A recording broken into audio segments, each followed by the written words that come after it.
सभी साथी लाइव जुड़े। एक बहुत ही अर्जेंट तत्काल में मुझे आना पड़ा क्योंकि इसकी जानकारी मुझे आज ही मिली है। सभी साथियों को मेरा क्रांतिकारी जय भीम, नमो बुद्धाय, जय संविधान, जय गुरु रविदास जी की जय भारत। सर्वप्रथम तथागत करुणा के सागर भगवान तथागत गौतम बुद्ध जी के चरणों में नमन करते हुए, संत शिरोमणि गुरु रविदास जी के चरणों में नमन करते हुए, संविधान के रचयिता परम पूज्य बाबा साहब डॉक्टर भीमराव अम्बेडकर जी के चरणों में नमन करते हुए और मिशन मूवमेंट को लेकर चलने वाले मान्यवर काशीराम जी के चरणों में नमन करता हूँ। और जो बहुजन समाज में जन्मे सभी संत और महापुरुषों के भी चरणों में मैं कोटि कोटि नमन करता हूँ। और सभी फेसबुक पर जो अपने सोशल मीडिया पर जितने तमाम संगठन हैं, अन्य संगठन हैं, उनको मेरा कोटि कोटि नमन, जय भीम, नमो बुद्धाय। साथियों, आज लाइव आने का मेन उद्देश्य बहुत ही ज़रूरी है, मुझे तत्काल अभी रिपोर्ट मिली है। साथियों, जैसे कि सोशल मीडिया पर भी देखा है और ये क्लियर है कि बुद्ध पूर्णिमा के दिन 7 मई को शिवपुरी मध्य प्रदेश के अंदर अपने समाज के एक गजराज जाटव जी की बड़ी बेरहमी से हत्या कर दी गई। साथियों, इस विषय पर मैं थोड़ा सा लाइव आना पड़ा है मुझे, और लाइव के जरिए मैं लोगों को बता देना चाहता हूँ कि आज समाज पर आए दिन लॉकडाउन के दौरान कितनी हत्याएं, कितने अत्याचार हो रहे हैं। साथियों, इसी विषय में मुझे अभी जानकारी मिली है हमारे राष्ट्रीय कोषाध्यक्ष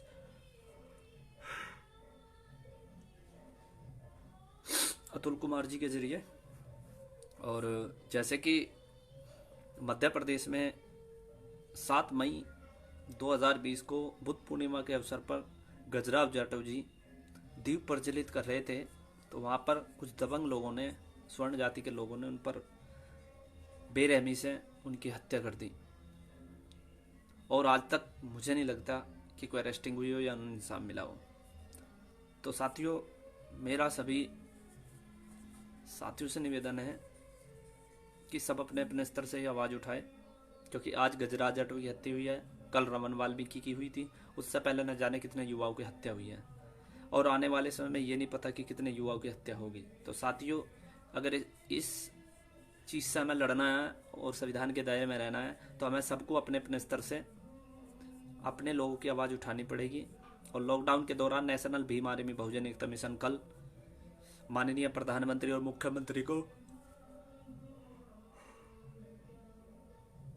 भाई गजराज जाटव जी के परिवार को इंसाफ दिलाने के लिए मेल के द्वारा लेटर भेजा जाएगा। और इसमें सभी अपने संगठन के लेटर पैड पे ये चीज़ दें।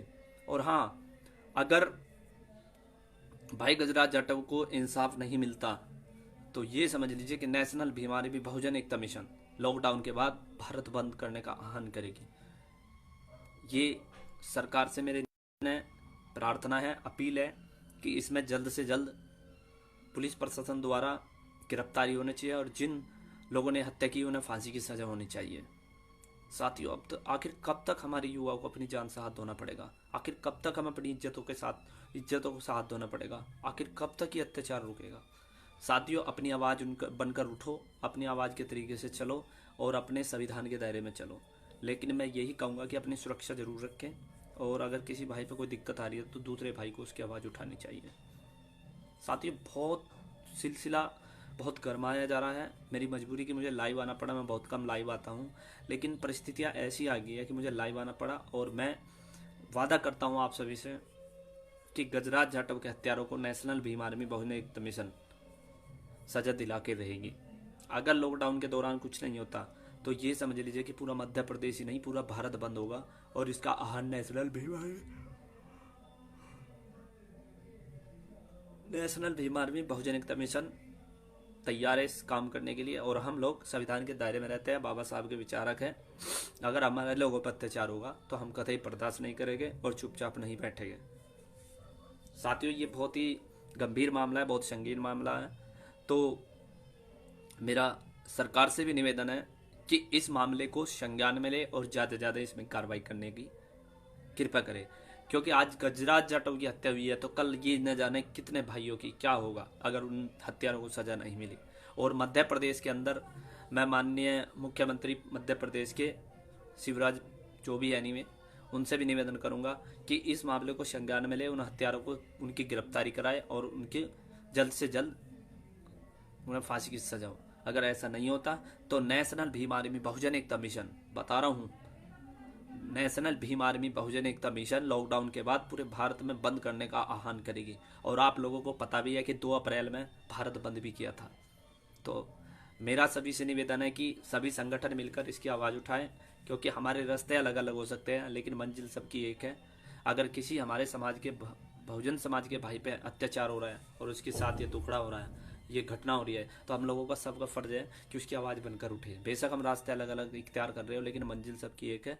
और मैं सभी भाइयों, अपने साथियों से, अपने संगठन के सब पदाधिकारियों से और अन्य संगठन के लोगों से निवेदन करूंगा कि जो शिवपुरी में जो घटना हुई है इसको ज्ञानता में ले और बिल्कुल सीरियस लेके चले। और मामले को बहुत वो है, क्योंकि आए दिन कहीं ना कहीं किसी न किसी राज्य में, किसी न किसी जिले में हमारे ही समाज के लोगों के साथ ये प्रताड़ित किया जा रहा है और इस तरीके से ये घटनाएं वारदात हो रही है। ये बहुत ही दुखदायी घटना है। और मैं सभी से यही दुआ निवेदन करूंगा कि सभी साथी एकजुट होकर रहे और एकता के सूत्र में बंधे और इन मनोवादी और इन समाज जो ये लोग हम लोगों पर अत्याचार करते हैं ना, मुंह तोड़ जवाब दे। लेकिन मैं सरकार, पहले तो हम लोग सरकार के द्वारा संविधान के दायरे में रह के उस मैटर को निपटवाएंगे। अगर नहीं कुछ ऐसा होता तो फिर हमें मजबूरी में ये 2 अप्रैल का इतिहास दोबारा से दोहराना पड़ेगा। तो साथियों, हम सब बाबा साहब के वंशज है, बाबा साहब के सिपाही है। और यही है कि गजराज जाटव की हत्या कर दी गई बुद्ध पूर्णिमा के दिन, जब हम लोग दिए जला रहे थे, भगवान तथागत गौतम जी का जन्मदिन मना रहे थे, उस टाइम उस भाई की हत्या कर दी गई। तो ये कुछ ऐसा भी हो सकता है कि साथियों प्री प्लान हो रहा है, लॉकडाउन में ये हम लोगों को मारने की प्री प्लानिंग चल रही हो। तो हम लोगों को, युवाओं को, खास करके मेरे भाइयों को थोड़ा अपने गुस्से पर कंट्रोल करना पड़ेगा और अपने घर से बाहर ना निकले। और मेरे सुनने में आया है कि गजराज जाटव भाई ने शिवपुरी में बाबा साहब की मूर्ति भी लगवाई, काफ़ी संघर्ष किया उन्होंने, काफ़ी अच्छा कार्य किया। और बड़ा दुख है कि हमारे बीच में से हमारे बाबा साहब का एक वंशज, एक मिशनरी कम हुआ है। तो कितनी मतलब दुखद घटना है। और हम सबका फर्ज बनता है कि उस भाई की आवाज़ उठाने का कार्य करें। हमारी विशेष किसी जाति से कोई दुश्मनी नहीं है, लेकिन जिन लोगों ने ये काम किया है या तो सरकार उन्हें सजा दे, नहीं तो नेशनल भीम आर्मी बहुजन एकता मिशन अपने तरीके से सजा भी देना जानती है। तो मैं सरकार से भी निवेदन करूंगा कि जल्द से जल्द इसमें गिरफ्तारी हो और दोषियों को फांसी की सजा होनी चाहिए। और जो पीड़ित परिवार है उनकी हर तरीके से मदद भी होनी चाहिए, क्योंकि साथियों अगर वे बच गए हत्यारे तो न जाने कितने युवाओं का मध्य प्रदेश के अंदर फिर इस तरीके से हत्या करेंगे। तो हम लोगों को चुप नहीं बैठना है, उसकी आवाज़ बनकर उठना चाहिए ताकि उसके घर वालों का हौसला ना टूटे। और लॉकडाउन के बाद हमारी जो नेशनल भीम आर्मी की महिला प्रकोष्ठ नीलम चौधरी जी राष्ट्रीय अध्यक्ष हैं, वे अपनी टीम के साथ जल्दी पहुंचेंगे और हमारी भी कोशिश रहेगी कि हम उस परिवार से मिलने जाए। लेकिन साथियों मजबूरी है कि लॉकडाउन चल रहा है, लॉकडाउन की वजह से बहुत ज़्यादा प्रॉब्लम क्रिएट हो रही है। हम लोग कहीं जा नहीं पा रहे हैं, अपनी बात नहीं रख पा रहे हैं, अपने साथियों की या अपने समाज के जो पीड़ित परिवार है, समाज है, उसकी आवाज़ उठाने में एक सक्षम हो रहे हैं। लेकिन साथियों हम सोशल मीडिया के जरिए कुछ भी कर सकते हैं। और मैं सभी से निवेदन करूंगा कि जो भाई इस वीडियो को देख रहे हैं इसे ज़्यादा से ज़्यादा शेयर करें ताकि ये आवाज़ बनकर उठे और पूरे देश में गजराज जाटव भाई के हत्यारों का पर्दाफाश होना चाहिए और उन्हें फांसी की सजा होनी चाहिए। साथियों ये हमारा सबका फर्ज बनता है, हमारी ड्यूटी है। हम किसी पे एहसान नहीं कर रहे। अगर आप समाज सेवा कर रहे हैं तो समाज के प्रति निस्वार्थ, ईमानदार और निडर और कर्मठ होने चाहिए। यही हमारे उद्देश्य रहने चाहिए, यही मूल्य उद्देश्य है। और हमें अगर समाज पे कहीं अत्याचार हो रहा तो हमारा फर्ज बनता है कि उनकी इंसाफ के लिए हम लोगों को ही आवाज़ उठानी चाहिए, ना कि उनकी दलाली करके उनके नाम पर पैसा खाना चाहिए।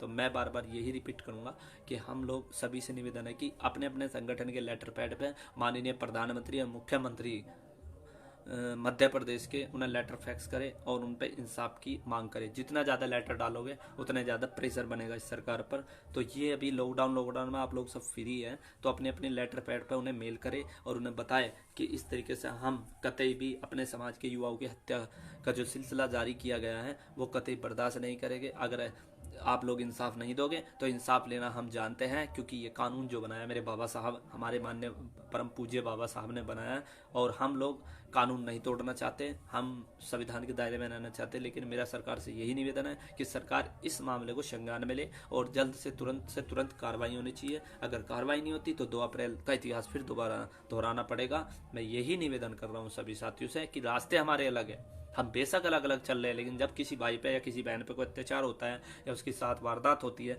तो उसको इंसाफ दिलाने के लिए हमें एकजुट होने में कोई परेशानी नहीं है। आपको पता है जिस तरीके से आरएसएस है, आरएसएस के जितने तमाम विंग चल रहे हैं, तमाम संगठन चल रहे, वे सब एक है। दिखावे के लिए तो कुछ भी करते हैं, लेकिन ये सब एक है। भगवादारी जितना भी है वो सब एक है। आज जो सरकार इस देश में प्रचंड लहरा रही है वो सिर्फ आरएसएस की देन है, क्योंकि उन लोगों की एक कम्युनिटी एक मजबूत है, वे लोग हर तरीके से स्ट्रांग है।